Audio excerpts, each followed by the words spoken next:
الحمدللہ الحمدللہ رب العالمین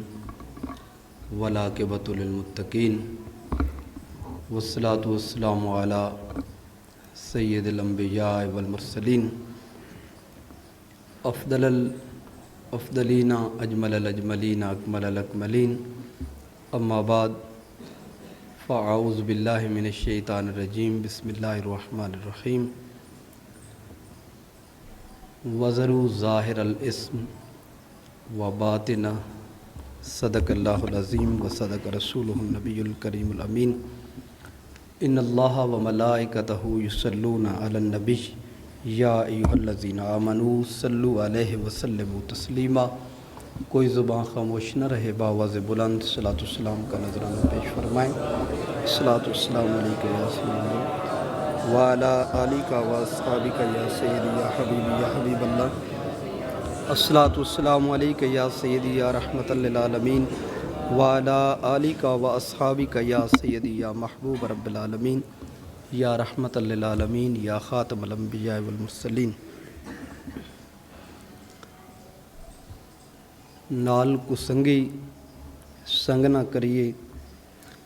تے کل نو لاج نہ لائیے ہو، تمہیں تربوز مول نہیں ہو دے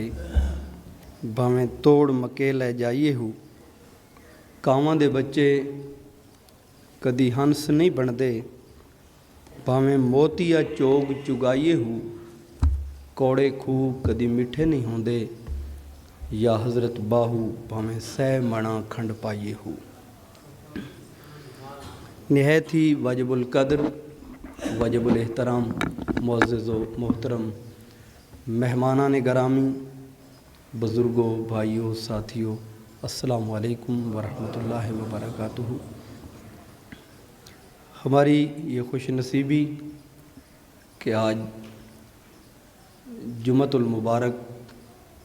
کی نماز عارفوں کے سلطان کے در اقدس پہ ان کی معیت میں کھڑے ہو کر ادا کرنے کی سعادت نصیب ہو رہی ہے۔ اور آپ جانتے ہیں کہ قرآن پاک کا اگر عمیق نظری سے اور گہرائی سے مطالعہ کیا جائے تو ایسے مقامات جہاں پہ اللہ سے نسبت رکھنے والے لوگ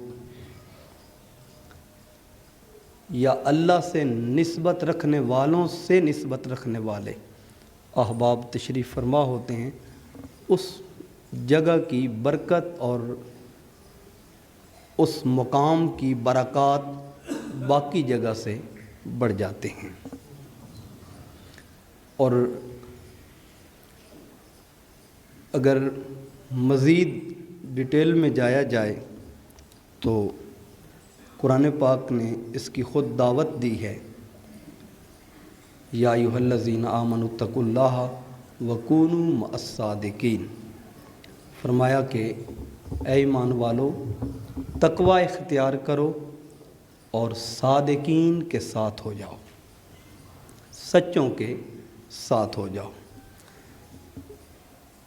سچوں کی صحبت اور ان کی معیت اور ان کی قربت کا یہ فیض ہوتا ہے کہ ان کی صحبت میں، ان کی سنگت میں، ان کی رفاقت میں آنے سے، بیٹھنے سے، چند سانسیں اور چند لمحات گزارنے سے حضور نے فرمایا کہ جو پہلی مرتبہ وہاں پہ آیا تو گناہ گار تھا، سیاہکار تھا، لیکن ان کی معیت کے فیض کے نتیجے میں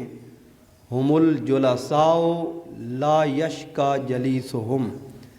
وہ ایسے ہیں جو ان کی صحبت میں چند لمحے بیٹھ جائے تو بدبختی والا بھی بدبخت نہیں رہتا، اس کی بدبختی زائل ہو جاتی ہے۔ اور آیا تھا تو بدبخت تھا، اب ان کی صحبت کا نتیجہ اور فیض یہ ہے کہ اب بدبخت نہیں بختاور بن گیا ہے، بخت والا بن گیا ہے۔ اور یہ صحیح مسلم کی روایت ہے۔ آج کا جمعۃ المبارک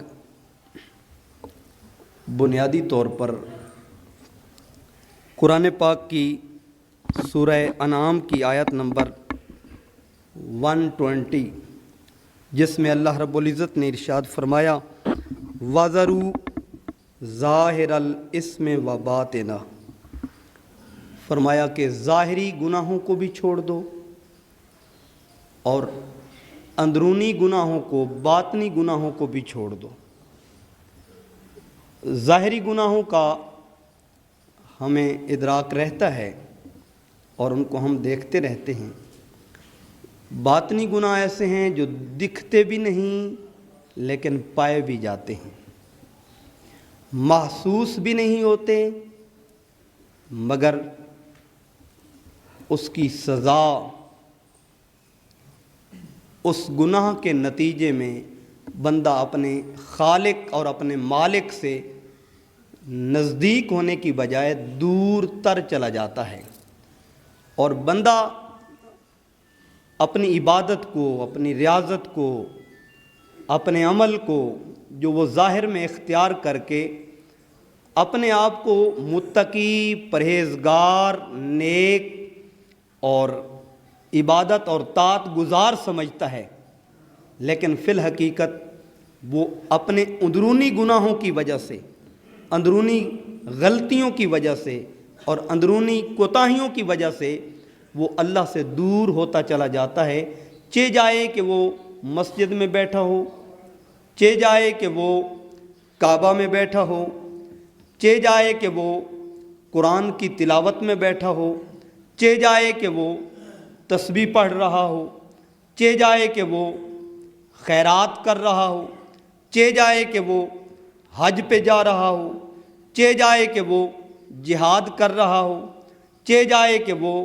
اوراد و وظائف میں مصروف اور مشغول ہو، لیکن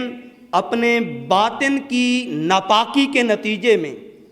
وہ عبادت کرتا ہے مگر اس کی عبادت اس کو لذت اور چاشنی عطا نہیں کرتی، عمل کرتا ہے اس کا عمل اسے اللہ کے قرب کے لائق نہیں بناتا، اور اس کی بنیادی ریزن یہ ہوتی ہے کہ اس کا باطن میلا ہوتا ہے، اور باطن کے میلا ہونے کے نتیجے میں وہ فی الحقیقت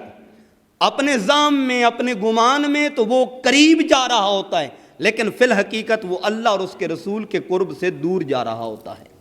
اور اسی لیے یہ سورہ الانعام ہے اور پارہ نمبر 8 ہے۔ اللہ رب العزت نے ارشاد فرمایا ہے کہ ظاہری گناہوں کو بھی چھوڑ دو اور باطنی گناہوں کو بھی چھوڑ دو۔ ظاہر میں ہم بعض چیزیں دیکھتے ہیں، چوری کرنا، گالم گلوچ نکالنا، بد عملی، بد فعلی کرنا، غیبت کرنا، جھوٹ بولنا، بہتان باندھنا، اور بسا اوقات یہ ہمارے معاشرے کا فی زمانہ المیہ ہے کہ ہم نماز پڑھ کے خوش ہوتے ہیں اور باقی گناہوں کو گناہ ہی نہیں تصور کرتے، روزہ رکھ کے خوش ہوتے ہیں اور جھوٹ کو ہمارے معاشرے میں اب کوئی گناہ اس قدر سمجھا ہی نہیں جاتا، غیبت تو بڑے شوق سے کر لیتے ہیں اور پھر کہہ بھی دیتے ہیں کہ بھائی جان اسے غیبت نہ سمجھنا۔ اور غیبت کیا ہوتی ہے؟ اور بہتان بڑے آرام سے باندھ لیتے ہیں اور سمجھتے ہیں کہ شاید یہ کوئی اتنا بڑا گناہ نہیں ہے، جبکہ ان خصائل رذیلہ اور ان برائیوں کے نتیجے میں اس کی نماز بھی بسا اوقات اس کو اثرات و ثمرات نہیں دے رہی ہوتی، اس کا روزہ اپنے عملی اثرات سے اسے محروم کر دیتا ہے، اور وہ فی الحقیقت عمل کر کے بھی کورے کا کورا رہتا ہے، اور وہ اپنے گمان میں سمجھتا ہے کہ میں بہت بڑا عامل ہوں۔ اس میں مثلاً داڑھی مبارک، ریش مبارک یہ موجود ہے۔ مسجد میں 5 وقت کی نماز، 2 ٹائم قرآن پاک کی تلاوت، 5 تسبیحاں 5 نمازوں کے ساتھ درود پاک کی، کلمہ پاک کی ہم پڑھ لیتے ہیں، لیکن جب ہم اس کی گہرائی میں جا کے دیکھتے ہیں کہ وہ نماز اپنے ثمرات سے ہمیں محروم کر دیتی ہے۔ اس کی ایک بنیادی مثال ہم لے لیتے ہیں۔ ابھی ہم نماز جمعہ کے لیے آئے ہیں، اور اگر قرآن پاک کا مطالعہ کیا جائے، اللہ رب العزت نے فرمایا ان الصلاۃ تنہا عن الفحشاء والمنکر، کہ بے شک نماز بے حیائی سے اور برائی سے روکتی ہے۔ حدیث پاک کا مطالعہ کریں، آقا علیہ الصلوۃ والسلام نے بے شمار نماز کے فضائل ذکر کیے، اور بطور خاص ہماری نمازوں کے اندر بڑے خوبصورت انداز کے اندر اس کی خطاطی کی جاتی ہے، اور لکھا ہوتا ہے جی حدیث پاک الصلاۃ معراج المؤمنین، نماز مومن کی معراج ہے۔ اب خوبصورت خطاطی کے ساتھ موجود ہے، لیکن جب ہم نماز کی تکمیل کر چکے ہوتے ہیں، آدھا مسجد سے باہر ہوتے ہیں، آدھا اندر ہوتے ہیں، اور غیبت کرنا شروع کر دیتے ہیں، جھوٹ بولنا شروع کر دیتے ہیں، بہتان بازی شروع ہو جاتی ہے۔ نماز کا پہلا ثمر جو آقا علیہ الصلوۃ والسلام نے عطا کیا، فرمایا الصلاۃ معراج المومنین، نماز مومن کی معراج ہے۔ ہم 40 سال گزارنے کے باوجود، اور یہاں تک کہ اس عبادت، اس عمل اور اس سجدے کے نتیجے میں ہماری پیشانی پہ نشان بھی بن جاتا ہے، لیکن معراج سے کورے کے کورے رہتے ہیں، خالی کے خالی رہتے ہیں، تہی دامن رہتے ہیں، جبکہ 40 سال کی نمازوں کا نہیں، 20 سال کی نمازوں کا نہیں، 10 یا 5 سال یا سال کی نمازوں کا نہیں،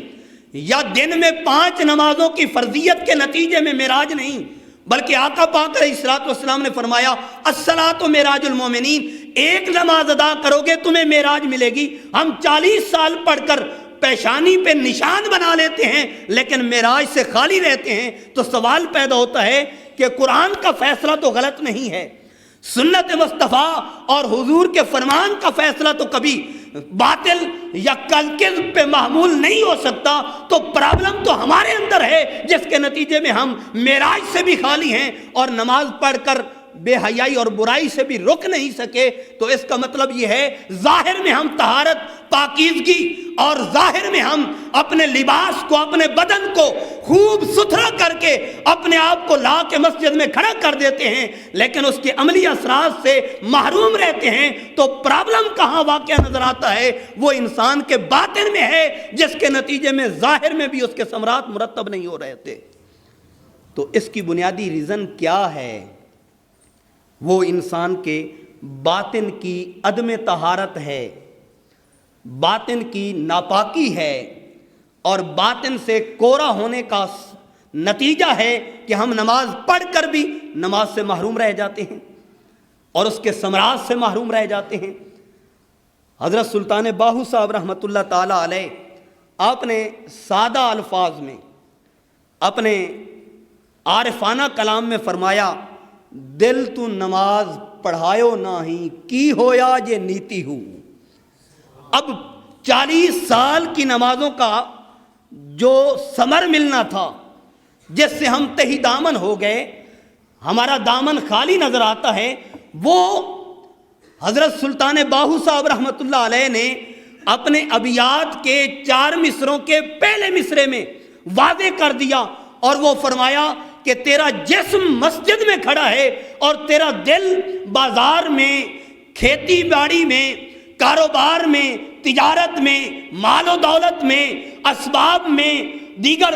معاملات میں مشغول ہے، اور تیرا جسم 5-7 فٹ کا لا کے تو جسے مسجد میں آ گیا وہ موجود ہے، اور تیرا باطن اس سے خالی ہے۔ فرمایا دل تو نماز پڑھایو نہیں کی ہویا جے نیتی ہو۔ فرمایا اس نیت نے، اس نیت کرنے نہ کرنے کا جو ثمر ہے اس سے تو محروم رہے گا، کیونکہ نماز میں بت تو موجود ہے، اور جس دل اور روح کے نتیجے میں تجھے معراج نصیب ہونی تھی وہ موجود نہیں ہے، تو تیری نماز کیسی نماز ہے؟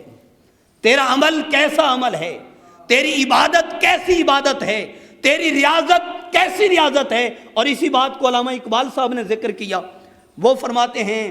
جو میں سر و سجدہ ہوا کبھی تو زمین سے آنے لگی صدا،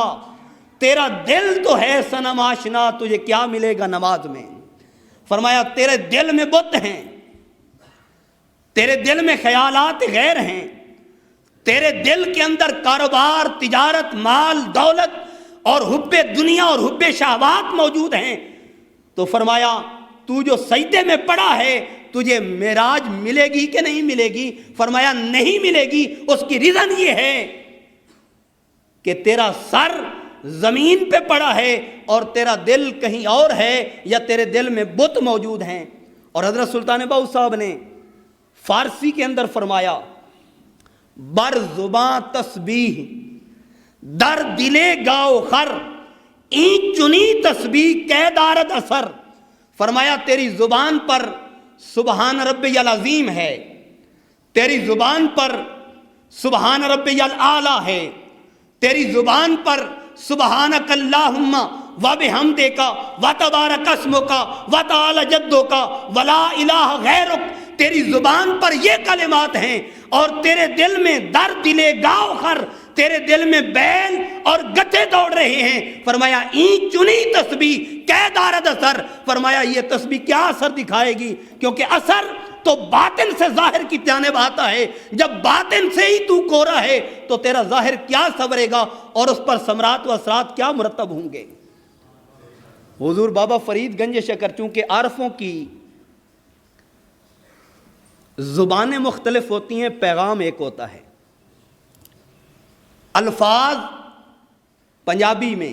سریکی میں، فارسی میں، ہندی میں، پشتو میں، سندھی میں، یہ الفاظ مختلف زبانوں میں ہوں گے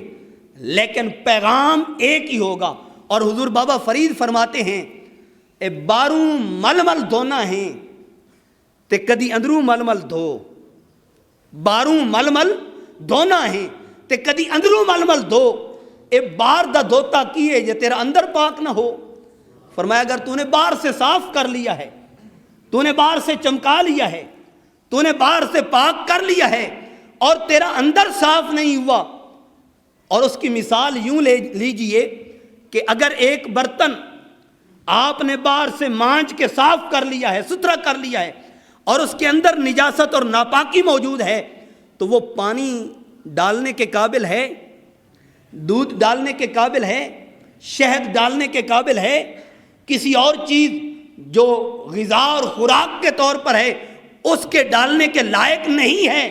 اس لیے کہ اس کے اندر نجاست پڑی ہے۔ اور اگر اندر سے نجاست زائل نہیں ہوتی، برتن پاک نہیں ہوتا، برتن پاک نہیں ہوتا تو لائق استعمال نہیں ہوتا، اور اگر اسی کو استعمال کرتے رہو گے جب تک نجاست اندر پڑی رہے گی،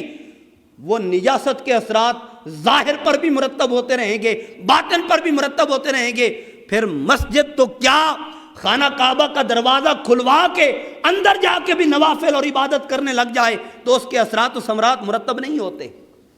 اس لیے فرمایا دل تو نماز پڑھایو نہیں کی ہویا جے نیتی ہو، لوگاں دے وکھاون کیتے بھج بھج وڑے مسیتی ہو، اے ارکاں اے گٹے کوہنیاں اور ٹکھنے مل مل دھویں تے تیرے دلوں نہ گئی پلیتی ہو۔ اے سلطان باہو رحمت اللہ تعالیٰ علیہ، پھر اس پاکی کا طریق کیا ہے؟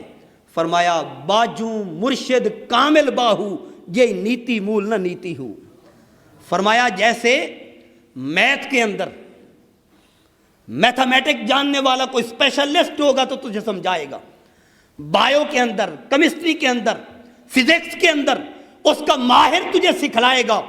اسی طرح تیرے جسم میں کہیں کمزوری، کہیں نقص، کہیں بیماری اور کہیں پر کوئی چیز ایسی واقع ہو چکی ہے تو پھر اس کے لیے ڈاکٹر ہے، حکیم ہے، طبیب ہے۔ فرمایا جس طرح ہر شعبے کے اندر، ہر فن کے اندر اس کا اسپیشلسٹ ہوتا ہے، اسی طرح تیرے باطن کی اگر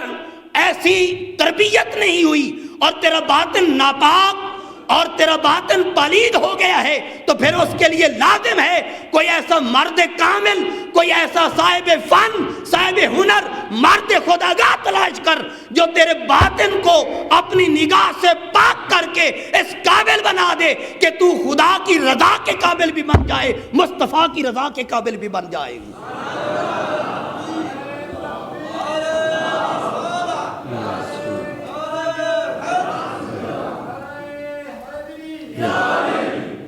اس کے لیے لازم ہے کہ جس طرح ہر چیز میں ماہر ہوتے ہیں، اسپیشلسٹ ہوتے ہیں، وہ اس فن کے اندر، اس ہنر کے اندر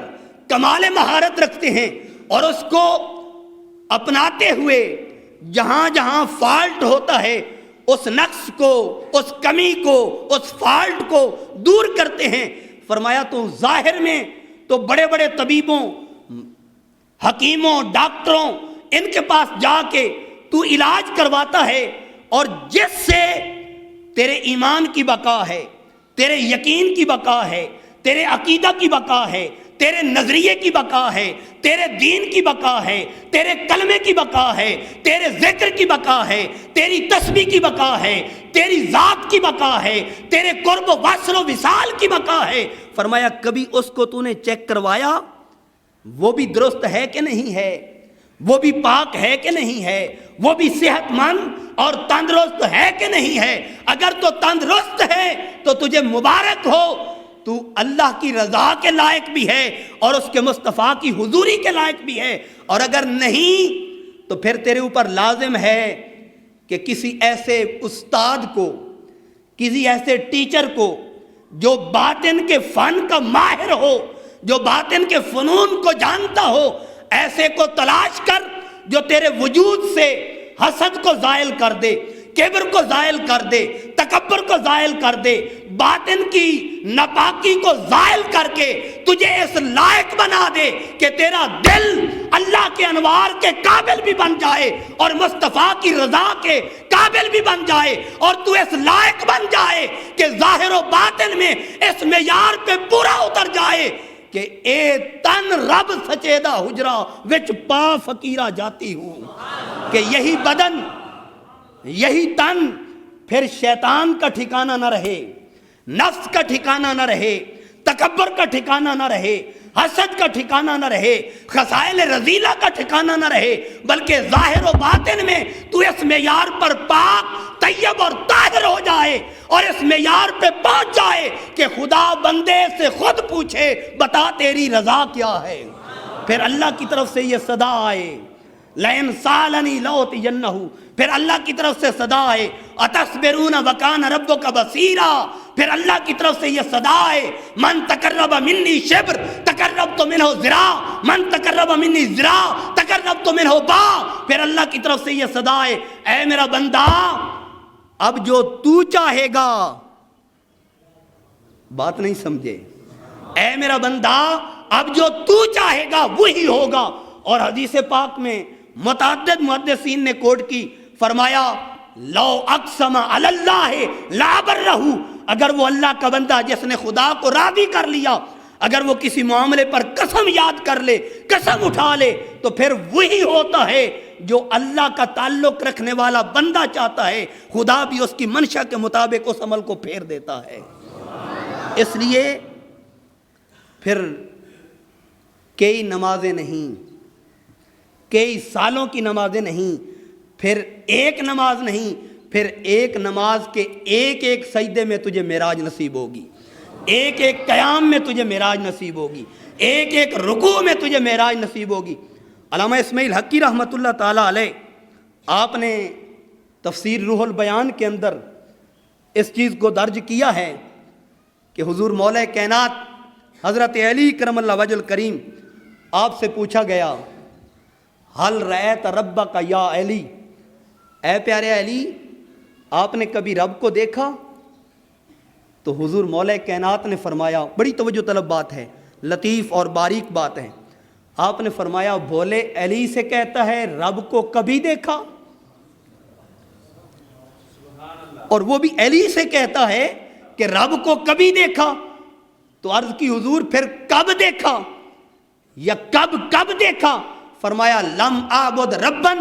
ما لم ارا، فرمایا علی تو اس وقت تک سجدے سے سر نہیں اٹھاتا جب تک کہ یار کا مکھڑا نہیں دیکھ لیتا،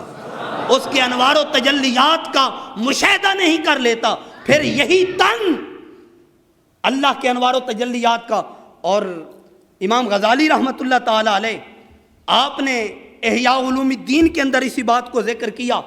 کہ جب بندہ اس مقام اور اس مرتبے کو پاتا ہے تو پھر یہ دل عام چیز نہیں رہتا۔ ان القلوب بیوت تولی اللہ بناؤها بیادہ محبتا للملائکہ ومحلا للذکر، پھر یہی دل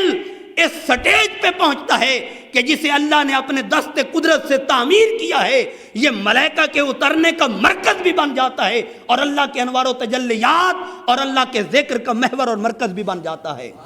گویا اے تن رب سچیدہ حجرا وچ پا فقیرہ جاتی ہوں، نہ کر منت خواج خضر دی تیرے اندر آب حیاتی ہوں، شوق دا دیوا بال ہنیرے مطلب بھی یار کھڑاتی ہوں، جو مرن تو پہلے مر گئے حضرت باہو انہا حق دی رمز پچھاتی ہوں۔ اور سنیے، چونکہ جس طرح نچیز نے عرض کیا کہ ہر شعبے کے اندر ایکسپرٹ ہوتے ہیں، اسی طرح دل اور روح کے جو ایکسپرٹ ہیں، جو اس معاملے کو سمجھنے والے ہیں، جاننے والے ہیں، وہ کہتے ہیں تیری روح اور تیرے دل کے احیاء اور زندگی کے بغیر اگر تو کائنات میں چل پھر بھی رہا ہے تو فرمایا یہ زندگی نہیں، یہ موت ہے۔ اور انہوں نے اس بات کو قرآن کریم سے لیا، انک لا تسمع الموت ولا تسمع الصم الدعاء اذا ولوا مدبرین۔ قرآن نے کہا وہ مردہ ہیں جب وہ پیٹھ پھیر کے جا رہے ہوتے ہیں، حالانکہ چلنے والا مردہ ہوتا ہے ہماری نگاہ میں، جو آ جا رہا ہے، کھا پی رہا ہے، جاگ رہا ہے، سو رہا ہے، چل رہا ہے، پھر رہا ہے، ہماری نگاہوں میں تو وہ زندہ ہے۔ لیکن اللہ نے فرمایا انک لا تسمع الموت ولا تسمع الصم الدعاء اذا ولوا مدبرین، وہ جب پیٹھ پھیر کے جا رہے ہوتے ہیں فرمایا وہ زندہ نہیں، وہ مردہ ہیں۔ کیوں؟ کہ وہ باطن کے کورے ہوتے ہیں، وہ دل کے اندھے ہوتے ہیں، وہ باطن سے ناواقف اور ناآشنا ہوتے ہیں، اور وہ دل کی حقیقت سے بے بہرا ہوتے ہیں، اس لیے قرآن نے انہیں اندھا قرار دیا ہے۔ تو پھر زندہ کون ہیں؟ زندہ کون ہیں؟ زندہ کون ہیں؟ فرمایا الذی یذکر ربہ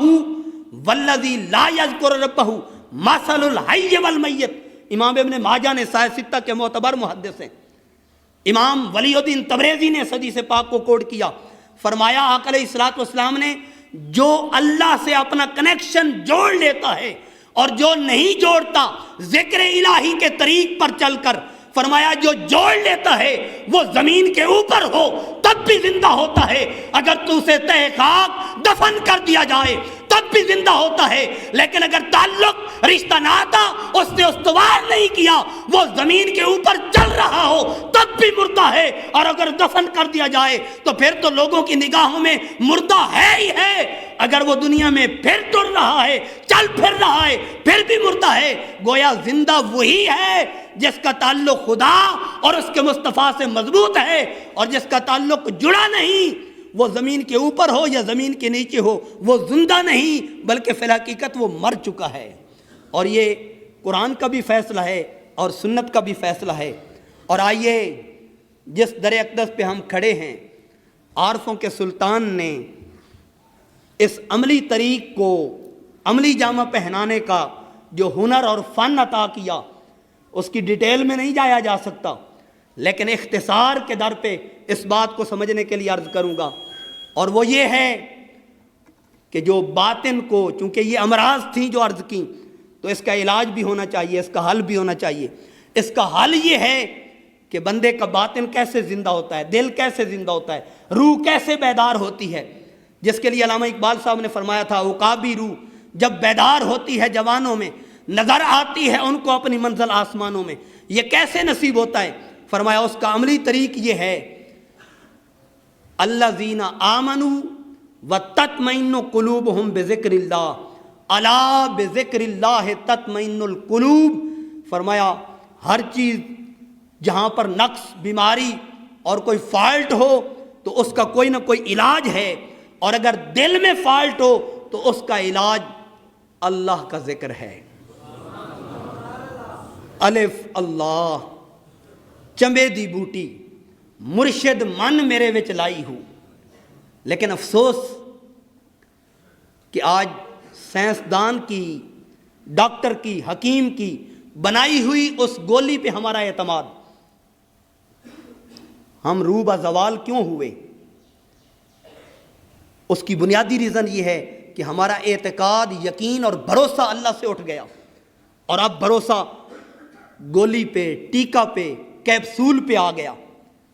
جس کے نتیجے میں پہلے یہی لوگ تھے، لیکن اتنے ہاسپیٹل، اتنے ڈاکٹر، اتنے طبیب، اتنے حکیم، مدینہ شریف میں 6 ماہ تک طبیب بیٹھا رہتا ہے مگر اس کے پاس کوئی مریض نہیں جاتا، کیونکہ وہ علاج قرآن سے اور سنت سے کیا کرتے تھے۔ اللہ پہ بھروسے کے نتیجے میں ان کو اللہ شفا عطا فرماتا تھا۔ اللہ کا نام بسم اللہ پڑھ کر، سورہ فاتحہ کی تلاوت کر کے وہ پھونک مارتے تھے، اللہ انہیں شفا دیتا تھا۔ آج وہ اعتقاد، اعتماد اور بھروسہ نہیں رہا، وہ توکل علی اللہ نہیں رہی، جس کے نتیجے میں آج بھروسہ گولی پہ آ گیا، خدا کے نام پہ نہ رہا۔ اور جن کا بھروسہ اللہ کی ذات پہ رہتا ہے وہ فرماتے ہیں الف اللہ چمبے دی بوٹی مرشد من میرے وچ لائی ہوں، نفی اسبات دا پانی ملیا، ہر رگے ہر جائی ہوں، اندر بوٹی مشک مچایا، جاں پھلن تے آئی ہوں، جیوے مرشد کامل باہو جیں اے بوٹی لائی ہوں۔ اور یہ وہ فیض ہے عارفوں کے سلطان کا، کیونکہ فقط مزار پہ حاضری دینا اس سے ثمرات ہیں، برکات ہیں، لیکن ولی کے در پہ آنے کا بنیادی مقصد اور بنیادی مدعا ہوتا ہے کہ اس کے فیض سے فیض لینا۔ مزار پہ حاضری دینا بڑی عظیم بات ہے، گناہوں کا کفارہ ہے، چل کے آنا بدبختی کو زائل کر دیتا ہے اور بخت والا بنا دیتا ہے، لیکن اصل چیز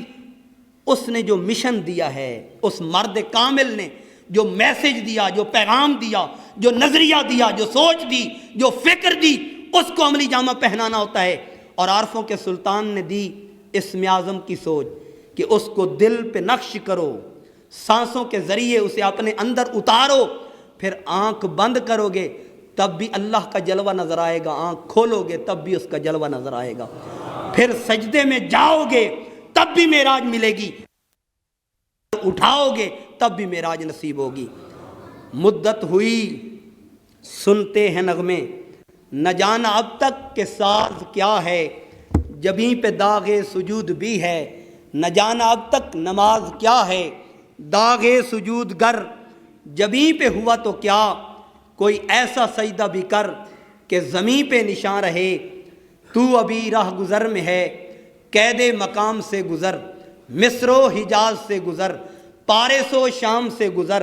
جس کا عمل ہے بے غرض اس کی جزا کچھ اور ہے، حور و خیام سے گزر، بادہ و جام سے گزر، تیرا امام بے حضور، تیری نماز بے سرور، ایسی نماز سے گزر، ایسے امام سے گزر۔ آپ کی توجہ کا شکریہ۔ وآخر دعوانا ان الحمدللہ رب العالمین۔